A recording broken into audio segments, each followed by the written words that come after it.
वक्रतुण्ड महाकाय सूर्यकोटि समप्रभ निर्विघ्नं कुरु मे देव सर्वकार्येषु सर्वदा। क्या आपने कहीं ऐसा मंदिर देखा है जिसकी दीवारें अनोखी शिल्पकला से सजी हों और जिसके गर्भगृह में अनूठी 3 सुंडों वाली गणेश जी की मूर्ति विराजमान हो? अगर नहीं तो भक्ति यात्रा विद अमित के साथ चलिए आज आपको ले चलते हैं पुणे के प्राचीन और सर्वश्रेष्ठ शिल्पों से अंकित त्रिशुंड गणपति मंदिर में। इस मंदिर की शिल्पकला और गणेश मूर्ति तो अद्भुत है ही, लेकिन इस मंदिर की अन्य विशेषताएं और उससे जुड़ी कहानियां भी उतनी ही अद्भुत हैं। तो चलो शुरुआत करते हैं इस अद्भुत भक्ति यात्रा की। ये मंदिर पुणे शहर के मध्य में बसे सोमवार पेट की व्यस्त गलियों में कमला नेहरू अस्पताल चौक के पास स्थित है।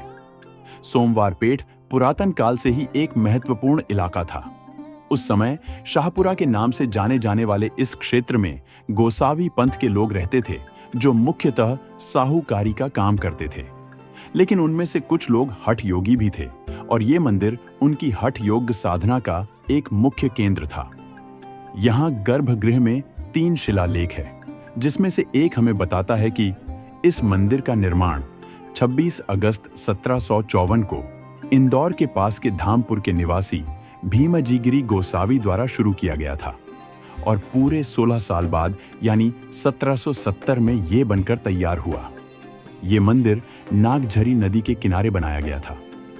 पुणे में इतने साल रहकर भी मैंने पहले कभी भी इस नदी का नाम नहीं सुना था और मैं जब इस मंदिर को देखने यहाँ आया तो आसपास नदी का कोई नामो निशान भी नहीं था।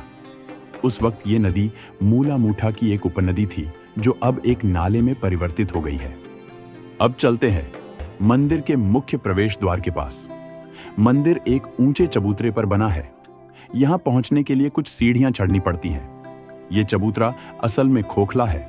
यहाँ एक खुफिया तहखाना है, जिसके बारे में हम कुछ देर बाद जानेंगे। मुख्य प्रवेश द्वार की चौखट सुंदर नक्काशी से सजी है। द्वार के एक तरफ जय और दूसरी तरफ विजय नामक द्वारपाल है। आमतौर पर ये शिव मंदिर में पाए जाते हैं, लेकिन शायद ये एकमात्र ऐसा गणपति मंदिर है जहां जय विजय द्वारपाल बने हैं। कहते हैं कि मूलतः ये मंदिर श्री विशेश्वर यानी शिव जी को समर्पित करने की योजना थी, इसीलिए शायद ये यहाँ बनाए गए होंगे। अब शिव जी की जगह इस मंदिर में उनके पुत्र ने कैसे ले ली, ये हम कुछ देर बाद जानेंगे। प्रवेश द्वार की चौखट पर गणेश पट्टी है और यहाँ दाईं ओर सूंड किए गणेश जी की छोटी सी प्रतिमा है। चौखट के ऊपर गज लक्ष्मी शिल्प दिखाई देता है और उसके ऊपर है नक्काशीदार मेहराब। इस पर मोर, हंस और वानर सेना अंकित है। इसके और ऊपर कई अनोखे शिल्प हैं और यहाँ विष्णु जी के दशावतार भी देखने को मिलते हैं। द्वार की चौखट के निचले हिस्से में कीर्ति मुख है। मंदिर का अग्रभाग एक नक्काशीदार गुफा जैसा प्रतीत होता है। मंदिर 3 हिस्सों में विभाजित है: बड़ा सभा मंडप, छोटा सभा मंडप और सबसे अंदर गर्भगृह। एक हिस्से से दूसरे हिस्से में प्रवेश के लिए 2 और द्वार बने हैं और उनकी रचना हूबहू मुख्य प्रवेश द्वार जैसी ही है, लेकिन शिल्पकला में हल्की सी भिन्नता है। बड़े सभा मंडप से छोटे सभा मंडप में प्रवेश करने के लिए यह है दूसरा द्वार। यहाँ भी चौखट पर गणेश पट्टी है और यहाँ दाईं ओर सूंड किए गणेश जी की छोटी सी प्रतिमा में शक्ति का भी छोटा सा प्रतीक है। ये सामान्यतः कहीं और देखने को नहीं मिलती। इसी के ऊपर है गजांत लक्ष्मी शिल्प, नक्काशीदार मेहराब और हाथी और मोर के शिल्प। इस पर थोड़ा सा राजस्थानी शैली का प्रभाव दिखाई देता है। द्वार के दोनों तरफ द्वारपाल है। ये भी जय विजय ही है, लेकिन थोड़े से भिन्न है। बाहर के द्वार पर बने जय विजय शिवजी के द्वारपाल हैं और यहाँ बने जय विजय शक्ति के। अब चलते हैं छोटे सभा मंडप में और यहाँ से गर्भगृह में प्रवेश करने के लिए ये तीसरा द्वार बना है। ये भी पहले 2 द्वारों की तरह ही बना है, लेकिन इसमें बने शिल्प भिन्न है। यहाँ जय विजय की जगह ली है। कमल पर खड़े साधु के भेष में बने द्वारपालों ने, जिन्हें श्रृंगी और भृंगी के नाम से जाना जाता है। गणेश पट्टी के ऊपर गज लक्ष्मी शिल्प की जगह हमें शिवजी एक अलग ही रूप में दिखाई देते हैं। उनकी बाईं ओर शक्ति अपने वाहन शेर के साथ विराजमान है और दाईं तरफ है मां गंगा और उनके बगल में है नंदी महाराज। शिवजी के पीछे त्रिशूल और वासुकी नाग भी अंकित है। ये शिल्प भी अपनी तरह का इकलौता ही शिल्प है और ये कहीं और नहीं दिखाई देता। इस द्वार के और ऊपर 3 शिलालेख दिखाई देते हैं।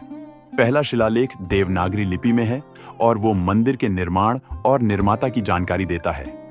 दूसरे में गीता के श्लोक संस्कृत में अंकित है। हिंदू मंदिर में ये होना स्वाभाविक है, लेकिन ये तीसरा शिलालेख अचंभित करने वाला है। ये है फारसी भाषा में और इसके अनुसार ये मंदिर गणेश जी का है ही नहीं। है ना चौंका देने वाली बात?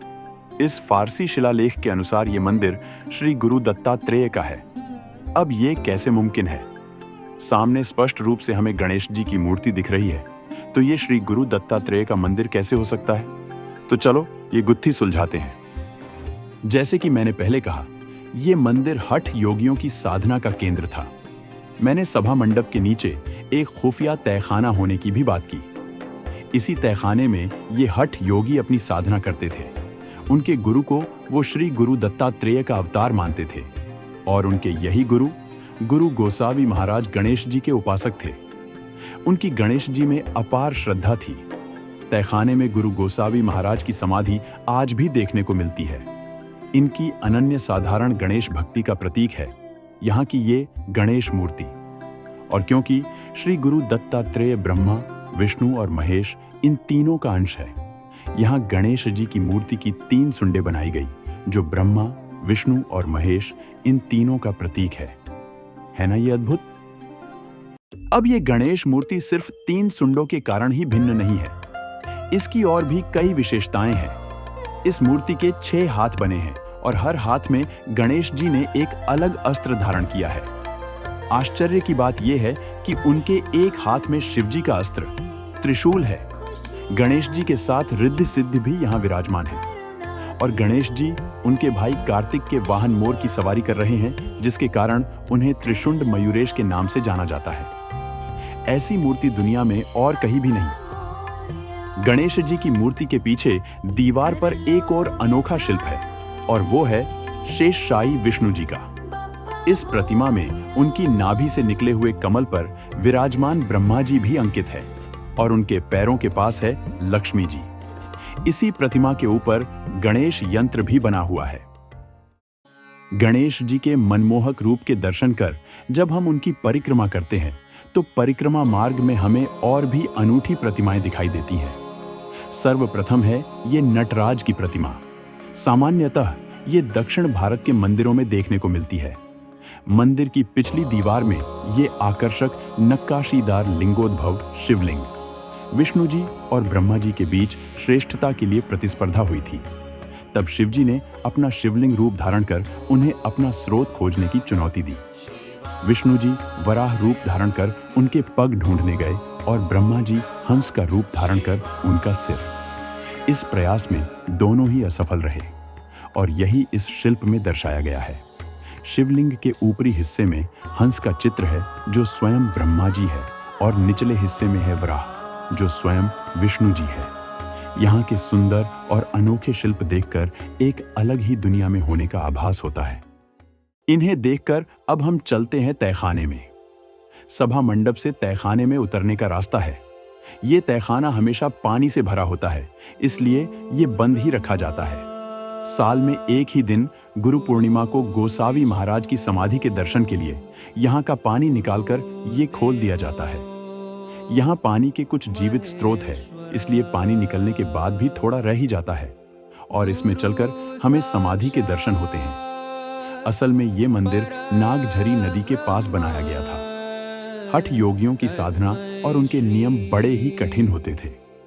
सुबह सुबह वो नदी में नहाकर अपनी शुद्धि करते और स्वच्छ धोती परिधान कर अपने गुरु और गणेश जी के दर्शन कर अपनी साधना में विलीन हो जाते। अपनी शुद्धि और दर्शन के बीच वो किसी भी तरह से अशुद्ध ना हो जाए, इसीलिए नदी से तहखाने में प्रवेश के लिए एक सुरंग बनाई गई थी जो अब बंद कर दी गई है। यहाँ से प्रवेश कर तहखाने से होकर गोसावी महाराज की समाधि है जो बिल्कुल गर्भगृह में स्थापित गणेशी की मूर्ति के नीचे है। गणेश जी के अभिषेक का पानी समाधि पर गिराने का प्रयोजन किया गया है, जिससे उसी पानी से गोसावी महाराज का भी अभिषेक हो जाए। समाधि के दर्शन कर समाधि के बगल से ही गर्भगृह में प्रवेश करने का यहाँ रास्ता था, जो भी अब बंद कर दिया गया है ताकि कोई यहाँ से गर्भगृह में प्रवेश ना कर सके। क्योंकि ये श्री गुरु दत्तात्रेय का स्थान है, आज भी गर्भगृह में जाने के लिए कठिन नियम है। शुद्ध होकर धोती परिधान कर ही आप गर्भगृह में प्रवेश कर सकते हो। इतनी सारी विशेषताएं और रहस्यों को उजागर करने के बाद अब हम वापस आ जाते हैं मुख्य प्रवेश द्वार के पास और यहाँ के और भी अनूठे शिल्पों पर नजर डालते हैं। यह मंदिर मराठा, मालवा, राजस्थानी और दक्षिण भारतीय स्थापत्य कला के संगम का एक बेहतरीन उदाहरण है। ये झरोखा राजस्थानी शैली की याद दिलाता है। सबसे ऊपर भारवाहक यक्ष की प्रतिमा है। पूरे सभा मंडप का भार इन्होंने अपने कंधों पर लिया है, ऐसा प्रतीत होता है, इसलिए उन्हें भारवाहक यक्ष कहा जाता है। यहाँ के प्रत्येक स्तंभ पर हमें अलग प्रतिमा दिखाई देती है। ये है रुक्मिणी जी की प्रतिमा और इसी के पीछे है श्री हरिविठ्ठल। इस स्तंभ पर श्री कृष्ण है और यहाँ है श्री राम। ये प्रतिमा थोड़ी भग्न हो गई है। आखिरी स्तंभ श्री काल भैरव की प्रतिमा हमें देखने को मिलती है। गौर करने की बात है कि ये प्रतिमाएं सिर्फ अध्यात्म से जुड़ी नहीं है। यहाँ ऐसी भी प्रतिमा है जिसका हिंदू देवी देवताओं से या पौराणिक कथाओं से कोई संबंध नहीं है। ये दरअसल उस वक्त की राजकीय परिस्थिति दर्शाती है। मुख्य प्रवेश द्वार के दोनों तरफ बना है ये शिल्प, जहाँ ब्रिटिश सैनिक द्वारा लोहे की जंजीरों से एक गैंडे को बांधा गया है। गैंडा पुणे के आसपास कहीं भी नहीं पाया जाता। ये बंगाल और आसाम का प्रतीक है। 1757 की प्लासी की लड़ाई के बाद बंगाल और आसाम पर अंग्रेजों ने कब्जा किया, ये दर्शाने के लिए ये शिल्प यहाँ बना है। जन सामान्यों को अंग्रेजों की असलियत ज्ञात हो, शायद यही इस शिल्प को यहाँ बनाने की मंशा रही होगी। इस मंदिर की एक और विशेषता है कि ऊपर शिखर नहीं है। कहते हैं छत पर कछुए की प्रतिमा है और एक के ऊपर एक ऐसे 2 शिवलिंग बने हैं। ये मंदिर गिरी घोसावी पंथ के हठ योगियों के साधना का केंद्र होने के कारण ज्यादा लोग यहाँ नहीं आते थे। 1917 तक ये मंदिर एक तरह से परित्यक्त ही था। मंदिर के पेड़ की एक टहनी जब बगल में रहने वाले श्री नरलेकर के घर में आ गिरी तो उन्होंने नगर निगम में शिकायत दर्ज की। नगर निगम की छानबीन में भीमजी गिरी घोसावी के वंशज का पता चला। इंदौर से उन्हें बुलाया गया और पेड़ काट दिया गया। तब सभा मंडप का उपयोग कोयले के गोदाम के रूप में करने के लिए ये मंदिर श्री कुलकर्णी को सौंपकर श्री गोसावी इंदौर चले गए। कुछ वर्षों पश्चात प्रमाण के अभाव से गोसावी घराने का मंदिर पर कोई अधिकार न रहा। 1985 में मंदिर की देखभाल के लिए ट्रस्ट की स्थापना हुई और तभी से लोग यहाँ दर्शन करने आने लगे। त्रिशुंड गणपति मंदिर में अब गणेश उत्सव और अन्य कार्यक्रम बड़े धूमधाम से मनाए जाते हैं। यहाँ सबसे विशेष होता है गुरु पूर्णिमा का पर्व। साल में एक ही बार गुरु गोसावी महाराज की समाधि के दर्शन करने के लिए लोग दूर दूर से आते हैं।